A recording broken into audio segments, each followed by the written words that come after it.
Russia's defense ministry says its forces have captured the town of Soledar in eastern Ukraine.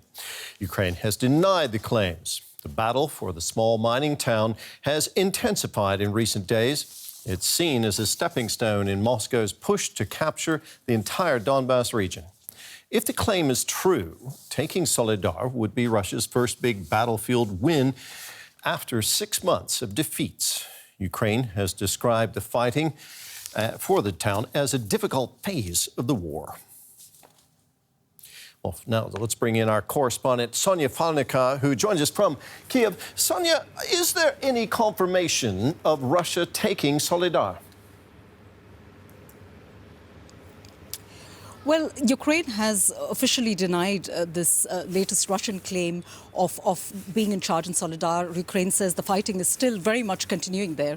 And we have to remember that this is not the first time that Russia has claimed to be in control there. All this week, we've seen quite a bit of confusion about who is really in charge. Earlier this week, we saw the head of the Russian Wagner, the mercenary group, the Wagner group, saying whose fighters are heavily involved in that assault on Soledar, saying that, he is in control. We saw Ukraine denying that claim, the Kremlin then, walking back that assertion. So there have been a lot of conflicting reports about who really is in charge there. What we do know for sure about Soledar, though, is that the intense fighting there has absolutely devastated both Soledar and the surrounding areas. We've seen some satellite images recently of apartment buildings, houses being completely decimated there, shell craters really kind of scarring the landscape.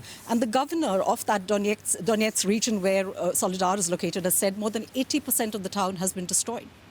Now, this is a small town, a small mining town. Why is it so important? That's true. Soledar had a pre-war population of just 10,000 people. And I think its importance lies in the fact that it is just 10 kilometers away from Bakhmut, where we've seen some of the bloodiest fighting in this war between Russian and Ukrainian forces. And Russia, of course, sees Bakhmut as absolutely key to its, broader push of occupying the entire Donbas region. And it sees, Soledar, capturing Soledar as a way of getting there, since Soledar could offer its troops a new base, a new attack position for its troops because Soledar is within, its artillery would be within range of Bakhmut. Sonia, thank you very much. Our correspondent, Sonia Falnica, there in Kyiv. Well, for some analysis, let's bring in Frank Ledwidge here from Oxford. He's a military analyst at the University of Portsmouth. Frank, Russia obviously thinks Soledar is important. If it is confirmed that Russia has taken that town, what would it mean for Ukraine?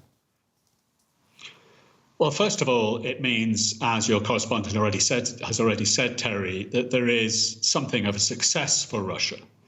But what we have to remember is, I think, that this town is really only important because both sides have made it important over the last 6 months or so. And by that, I mean that they've invested so much in this relatively insignificant town that they find it difficult to withdraw or concede defeat. This Bakhmut is in a sense a legacy of the battles, you may remember, around Severodonetsk and so forth, and there was a salient there. But anyway, nonetheless, both sides regard it as important.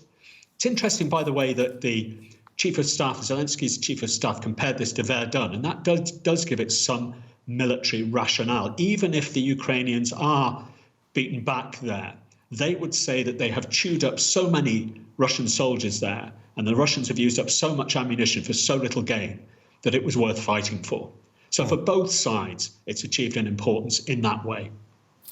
Ukraine is desperate to get its hand on heavier weapons. The West, its partners in the West, say they will give Ukraine whatever it needs to win. They insist that it has to win. Why is the West not giving Ukraine battle tanks that it's asking for? Well, Terry, I think they will give them battle tanks.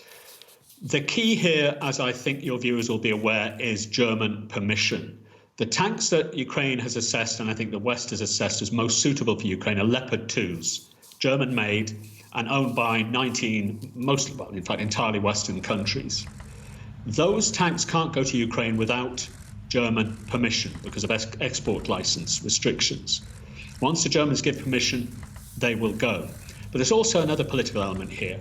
For some reason, no country wants to be the first to jump with respect to this. Poland has given an indication. Britain, too, has said it's going to send its equally good Challenger 2 tanks.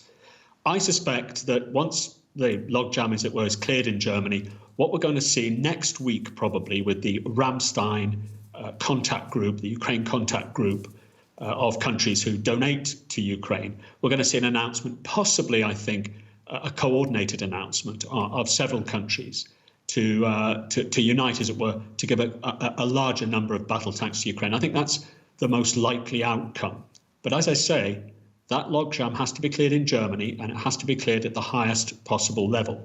But I think it's inevitable in due course they will get those tanks, and they are the best tanks for Ukraine at the moment.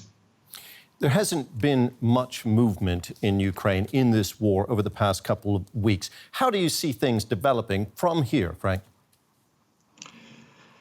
From the Russian perspective, it's very clear that they're looking to focus on that Luhansk and Donetsk region, the Donbass, where Bakhmut is, of course. And that's why they've invested so much resources in taking that, why the Ukrainians have spent so much of their resources in holding it.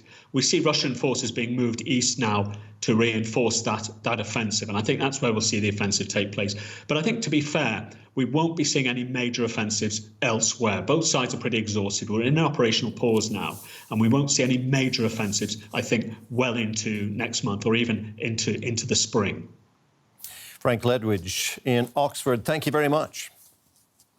Thank you, Terry.